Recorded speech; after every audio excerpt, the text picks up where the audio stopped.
ଜୟ ଜଗନ୍ନାଥ। ଶୁଭ ସକାଳ ସାଙ୍ଗମାନେ, କେମିତି ଅଛନ୍ତି ଆପଣମାନେ? ମୁଁ ଆଜି ସକାଳୁ ବାହାରିଲି ସାନ ପୁଅକୁ ସ୍କୁଲ ଛାଡ଼ିବା ପାଇଁ। ଗଲାବେଳେ ବହୁତ କୁହୁଡ଼ି ଥିଲା। ଏଇଟା ମୁଁ ଆସିବା ବେଳର ଭିଡ଼ିଓ। ମୁଁ ତାକୁ ଅଟୋରେ ବସେଇଥିଲି, ସ୍କୁଲ ଅଟୋରେ। ଫେରିଲା ବେଳକୁ ଭାବିଲି ଏ ଭିଡ଼ିଓଟା କରିବି। ଏତେ କୁହୁଡ଼ି ହେଉଥିଲା, ଯେତେବେଳେ ହାଇୱେରେ ଦେଖିଲି ସେତେବେଳେ ଭାବିଲି ଫେରିଲା ବେଳକୁ ଏ ଭିଡ଼ିଓଟା କରିବି। ମାନେ 2-3 ମିଟର 4 ମିଟର ଦେଖାଯିବା କଷ୍ଟକର।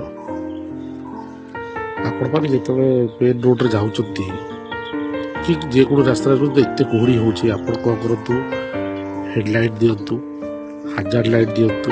ଯଦି ହାଜାର୍ଡ଼ ଲାଇଟ୍ରେ ଇଣ୍ଡିକେଟର ଦିଅନ୍ତୁ, ନହେଲେ ସାମ୍ନାବାଲାକୁ ଯେମିତି ଜଣାପଡ଼ିବ ଆପଣ ସାମ୍ନାରୁ ଆସୁଛନ୍ତି ବୋଲି।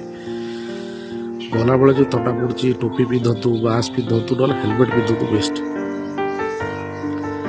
ନହେଲେ ଛୋଟ ଗାଡ଼ି, ବଡ଼ ଗାଡ଼ି ଯେଉଁ ସ୍ପିଡ଼ରେ ଟ୍ରକ୍ ବସ୍ ଯାଉଛନ୍ତି, ତା ଦେହରେ 2 ଚକିଆ କିଛି ନୁହଁ, କିଛି ଜାଣି ବି ପାରିବେନି।